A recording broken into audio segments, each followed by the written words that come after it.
I don't know how this is going to work because I am obviously not in the same place that I was last week. I'm not in front of my yellow wall.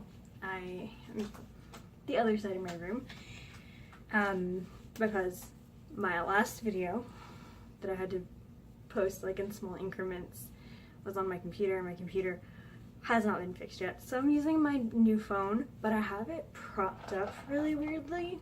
So like I have the stand that it charges on, and then I have it in a bulkier case, and then I have a like charging block behind it propping it up more. So I don't know how well it's gonna work out. Anyway, I'm doing a tag today. Oh,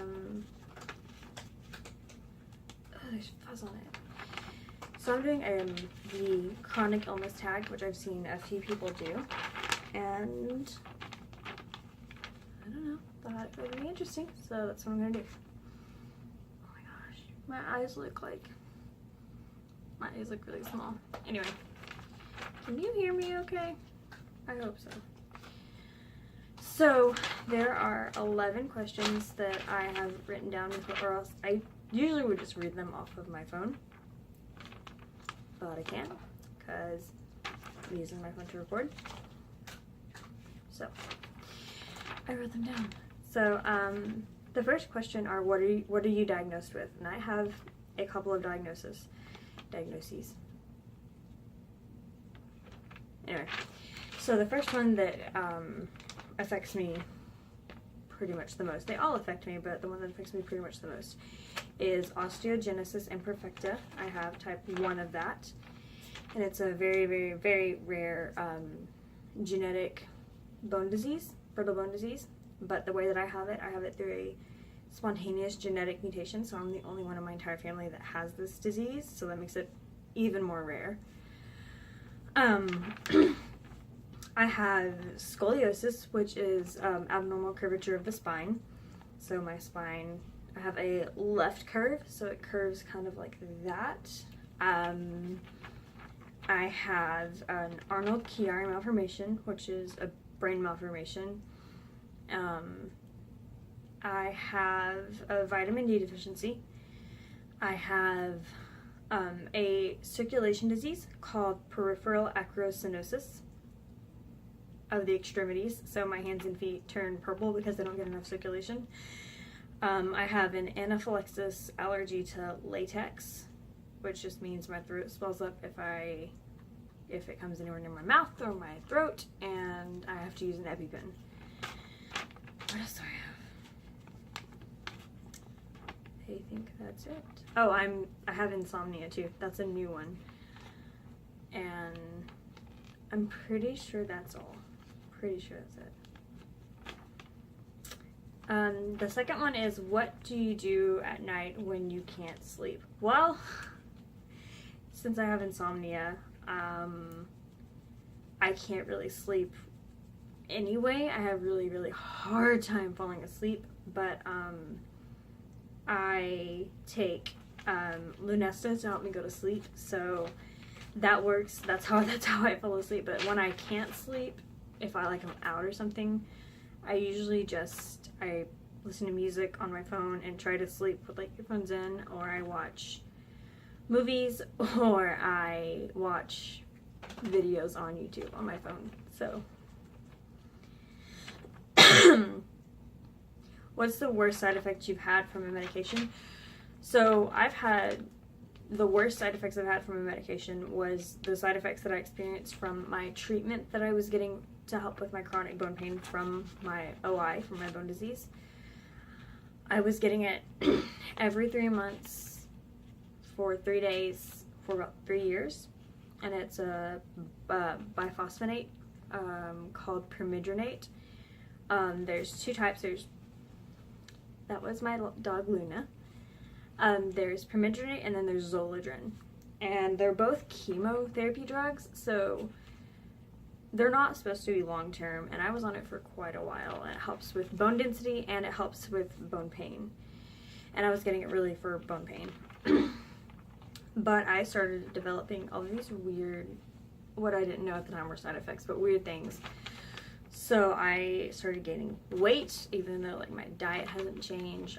I was exercising more than I ever had, other than when I was in dance. And I kept gaining weight, and I was like, I don't understand why I'm gaining so much weight. I started having trouble sleeping, so the insomnia is because of that. My hair started falling out. I started getting really, really, really bad heartburn. My memory got worse than it already is. So those were all side effects of the permethrin, the treatment that I was on. So I had to stop my treatment. My last infusion was last summer, because it was just like, it was too bad. So those are the worst side effects that I've ever experienced from a medication. The fourth question is, how has your condition affected your mental health? Well, cognitively, my brain malformation affects my memory quite a bit, and it makes it a little harder to comprehend some things. So there's that. But overall, just obviously the being so different and not being normal takes a toll on you, especially when you're younger and all you wanted to do is fit in. So, I mean, as with most people, I think with a chronic illness, I struggle a little bit with, feeling depressed sometimes, but not really depression, just feeling sad because I'm not like everyone else, because I couldn't do what everyone else could do.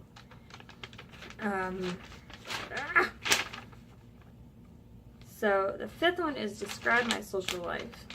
And I know it's kind of a stigma that people with a bunch of chronic illnesses don't really have a social life, and that is true to an extent, I feel like. But my social life is pretty okay. I mean, there's a lot of times where I can't go out and do stuff because my pain's too bad, or I just don't have a lot of energy.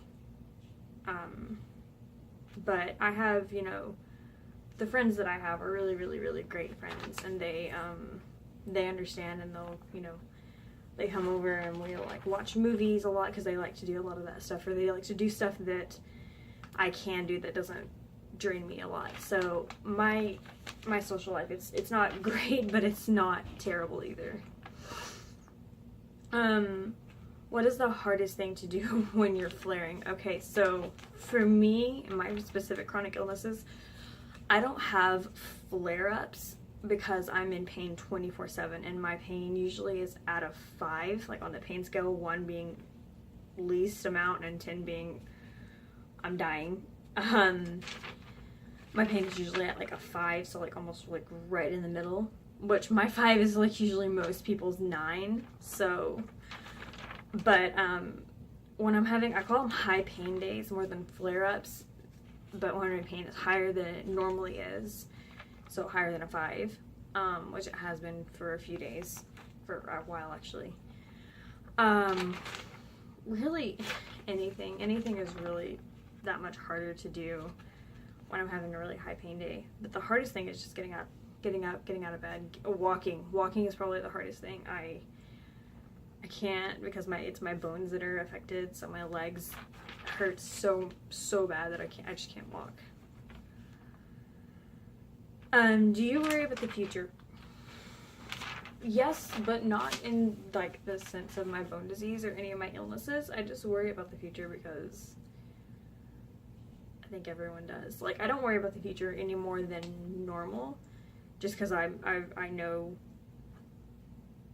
I have an understanding of, obviously there's a very high chance that I'm not going to live as long as others, and I'm okay with that to an extent. So, I don't really worry about the future more than others because of my disease or anything. Number 8 is my favorite comfort food. So, in the way that you would, like in a situation where you would want comfort food or need comfort food, so when you're like really stressed, those are the times that I don't eat. So I'm not a stress eater. When I'm stressed out, I just don't eat. I just don't do it. I don't really like eating anyway, just because I don't know, I'm really, really picky. Anyway, so like, I don't really know if I have a comfort food. Okay, that's all I do. I like soup. Soup is probably my comfort food. I really, really love tomato soup and grilled cheese. That's my comfort food. What's a valuable lesson that I've learned from being sick?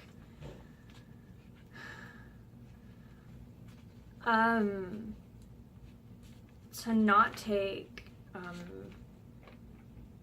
health for granted, to not take little things that used to be easy for granted, because they're not easy anymore. I've obviously, like, my pain and stuff, it's gotten worse as I've gotten older. So like, stuff that I used to do when I was little, I was like, you know, this is awesome, and it's just stuff I used to take for granted, like getting up myself to go make food, or getting up myself to go do stuff that sometimes I can't do it anymore. I have to have people help me.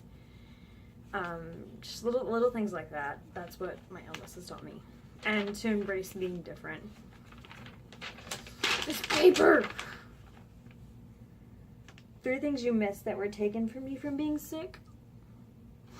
So this one is a little bit hard of a question, because I was born with my disease, but because I have it through a genetic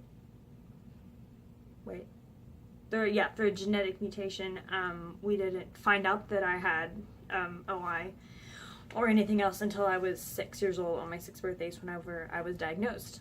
But so I don't. The one thing that immediately comes to mind is dance. I danced for about 8 to 10 years, even like after I was diagnosed, and it was the only thing that I could really do. And I surprisingly didn't break anything while I was in dance, which was really crazy, because I've broken ribs from coughing. I do that literally almost every winter. I mean, I've broken my pinky toe in the ocean. Like, the water, how heavy the water was, broke my pinky toe. So like little things like that, and I was able to dance and not break anything. I mean, I had god-awful bruises, and I have like hairline fractures in my ankles from dance, but it wasn't ever like a break. But I had to quit. I had to stop my junior year of high school, because it was so hard on my body, and the pain got too bad.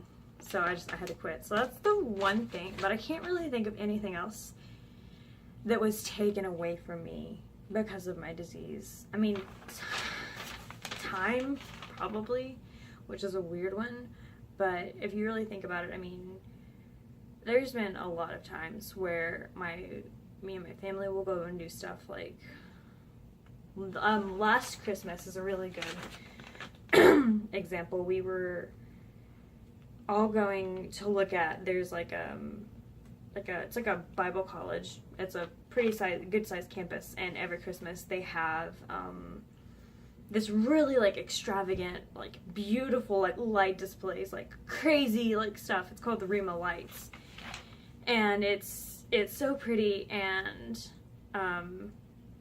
this last Christmas, me, my mom, my stepdad, and my 7-year-old little sister all were gonna go through there, and I couldn't do it. And there's been times like that where that happens, and it's hard because I'm the only one in my family that has it. So I know my mom has, you know, been through this journey with me, but she doesn't understand what it's like to have it. So I feel bad, because I couldn't get out, and I couldn't do it. I couldn't walk because my legs, it was just too much. It hurt so bad. And I just had to sit in the car on my phone while they were doing that. So like, time is a thing that kind of gets taken away from me, I feel like, in experiences, because I'm like, oh, I can't do that. Sorry. But I really can't think of a third thing that has been taken away from me that I haven't already like always had issues with. But dance for sure is like the number one thing. Yeah. Which is a good thing in my opinion. Like, I'm extremely blessed to not have had a bunch of stuff taken from me. And the last thing is, how old was I when I started having symptoms? So again, I've had all of these. I think I've had all of these my whole life. Well, okay, not all of them. So the insomnia, the vitamin D deficiency, and I don't know about the auricular malformation. I don't know if I was born with that or if it just developed, because we found my scoliosis, my brain malformation, and my OI all around the same time. So like when I was diagnosed with OI, I had an x-ray, and then they found my spine, and then I had an MRI done on my spine, and then they saw my brain malformation. So it was just kind of one thing after another, and my mom eventually was like, okay, no more tests. I don't want to find anything else. So who knows, I might have all kinds of other crap wrong with me. But I was 6 years old whenever I was diagnosed with OI. I guess like I'd always shown symptoms. So like my very first break was this collarbone. Look at that tan line. Was my left collarbone, which has been giving me some problems recently. And that to me should have been like a really like a red flag or a sign, because I was being stupid. I was little. I was before I was diagnosed, so I was like 5. I had been watching this cartoon about a circus of some sort, and I was like, oh, that's so cool how the clowns balance on those big balls. And I was like, huh, that's a good idea. So I was at my Nana and Papa's house, and my Nana was at work, and my Papa was back in like one of the back rooms on the computer, because this was before they had like laptops and stuff. So he was on the computer, and he had not super good hearing. So I was in the living room, and I had one of those big like bouncy balls, and I was a very small child. I was very, very, like, looking at pictures of me when I was little, I'm like, I can tell that there's something wrong with me. The way that my face is shaped, the way, I don't know, it just looks like I've got something. But I was always really, really, really, really tiny, really, really small, really frail. So little me gets this giant bouncy ball and waddles with it into the living room, sets it down by, like, there's an armchair. So here's the armchair, there's like a space here, and then here's the entertainment center with the TV. I put this bouncy ball right next to the armchair. Here's like the arm of the chair. And I climb on this bouncy ball, and I try to balance, and I don't know how it happened, but I like flipped, or maybe the chair was over here and I was on the other side, because it was this one. But I lost my balance, obviously, because 5-year-olds don't have that great a balance, and I was already kind of clumsy. So I fell off, and the arm of the chair like hit my shoulder on the way like down. So it hit my shoulder and popped it this way, and when I fell, it popped it back, and that's how it broke my collarbone. So I mean, that's a relatively like simple thing in my opinion. Like in my mind, like I mean, my collarbone was like it was snapped, it was broken, and I was laying there for like a good, it seemed like forever, just like crying, trying to get my Papa's attention, because he was not super good at hearing. But in reality, it was probably like 5 minutes, maybe. But yeah, so that was my first broken bone. But I wasn't diagnosed until my 6th birthday. I tripped and fell and broke my left femur, which is this bone right here. I tripped and fell and broke it pretty much in half. And so that's a really easy thing. You shouldn't fall and break your leg. Like, I literally tripped and fell, and it broke. Like, super easy. So I was rushed to the Children's Hospital in Oklahoma City. I had a skin biopsy done on my arm, tested for OI, and then that's when I was diagnosed, and then the rest of the diagnosis just followed in suit. So, I'm dying a little bit. That's my chronic illness tag video. I have some other videos that I'm gonna try to knock out maybe this week. I have 2 summer videos. One of them is like a summer tag, and the other one is a challenge that I'm gonna do with my sister. And then I have 2 other health related videos like this that I'm gonna try to do, and then I'm gonna do the sleep study video this weekend. So, that's it, and I thank you guys so much for watching. Please like and subscribe to my channel, and I hope you guys have an awesome day. I love you, and bye.